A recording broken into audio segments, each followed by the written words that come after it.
Senhora Presidente, colegas vereadores, recebe essa Comissão de Desenvolvimento Urbano, Transporte e Habitação, SEDUT, para análise e emissão de parecer o projeto de lei complementar emendado de autoria do vereador Camilles, que visa incluir dispositivos na lei complementar número 632, de 21 de dezembro de 2020, que dispõe sobre o Código de Posturas do município.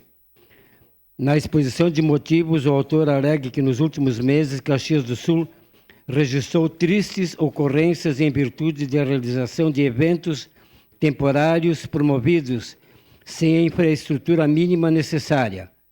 Segundo ele, a ausência de organização culminou em episódios violentos, como o uso da força policial para dispersar multidões e o registro de inúmeros furtos. Além de desordem, esses acontecimentos trouxeram insegurança para os moradores vizinhos, impactando negativamente na rotina de comunidades tranquilas. Nesse sentido, aduz que a proposição em tela objetiva impedir que o município de Caxias do Sul conceda autorização para a realização de eventos temporários nos quais, em edições anteriores, tenha sido constatado o descumprimento das normas estabelecidas pela legislação municipal. O registro de ocorrência policial em decorrência da ausência de organização ou a perturbação exacerbada do sossego devido ao abuso de instrumentos sonoros ou por ausência de organização. O processo foi baixado ao IGAM e DPM, que opinaram pela viabilidade da proposição, não havendo vícios de legalidade ou inconstitucionalidade. Na sessão ordinária de 25 de 8 de 2022, foi aprovado o pedido de vista do presente, o qual resultou na apresentação do substitutivo 1/2023 pelo autor, visando adequações técnicas e sugestões ao Poder Executivo. Dito isto, verifica-se que o substitutivo está em conformidade com o respeito à hierarquia entre os poderes, bem como não interfere na organização e funcionamento da administração. Por fim, o regimento interno dessa Casa, em base à proposição dos seus artigos 138, terceiro e 140, parágrafo único, das conclusões da Comissão de Constituição, Justiça e Legalidade, faça o exposto, sendo a matéria de competência municipal e não havendo vício de iniciativa, esta comissão, por seus integrantes, opina pela constitucionalidade do substitutivo número 1/2023, como do presente projeto de lei complementar.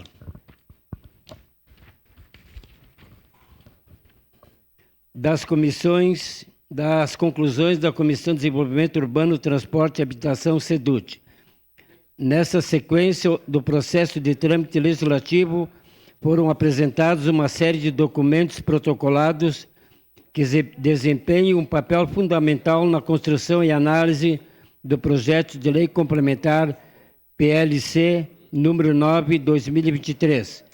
Através desses documentos, podemos observar o envolvimento de diferentes instituições e órgãos, bem como as etapas percorridas pelo projeto até o momento.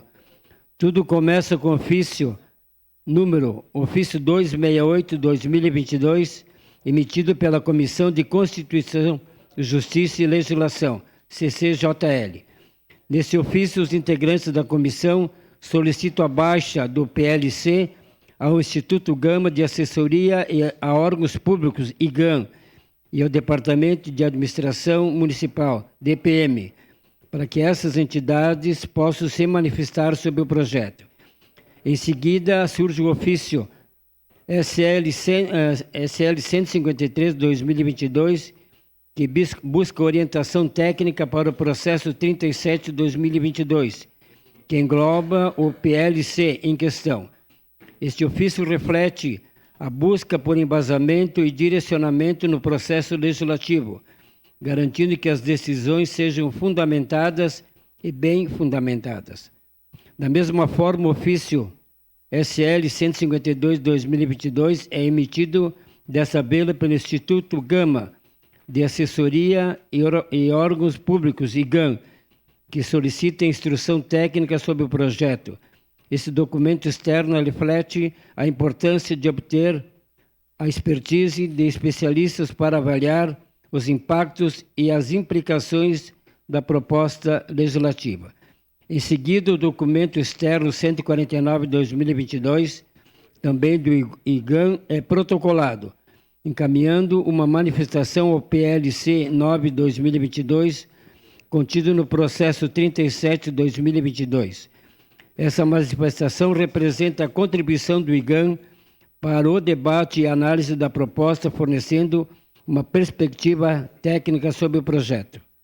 O parecer 321/2022, emitida no qual se atesta a constitucionalidade do PLC número 9022, contido no processo 37/2022.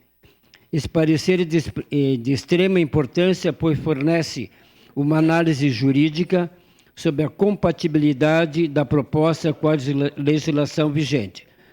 Logo após o ofício 81/2023, é protocolado solicitando a retirada do substitutivo número 1/2022, contido no PLC 9/2022, processo 37/2022.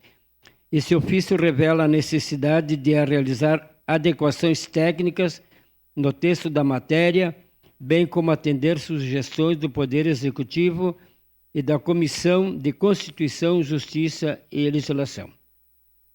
Por fim, o parecer número 99/2023 é emitido desta forma, destacando novamente a constitucionalidade do PLC 9/2022, contido no processo 37/2022, porém, ressaltando a presença do substitutivo 1/2023.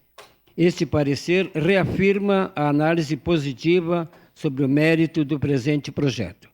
Após analisarmos os diversos documentos protocolados ao longo do processo de trâmite legislativo, é possível concluir de maneira favorável ao projeto de lei complementar, PLC número 9/2022, contido no processo 37/2022, submetendo dessa forma ao soberano plenário desta Casa Legislativa.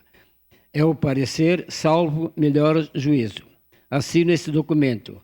Vereador Camilles, vereador Adriano Bressan, vereadora Gladys Frisso, vereador Lucas Dil e vereadora Tatiane Frisso. Era isso, senhora presidente. Obrigada, vereador Camilles. Em reabertura de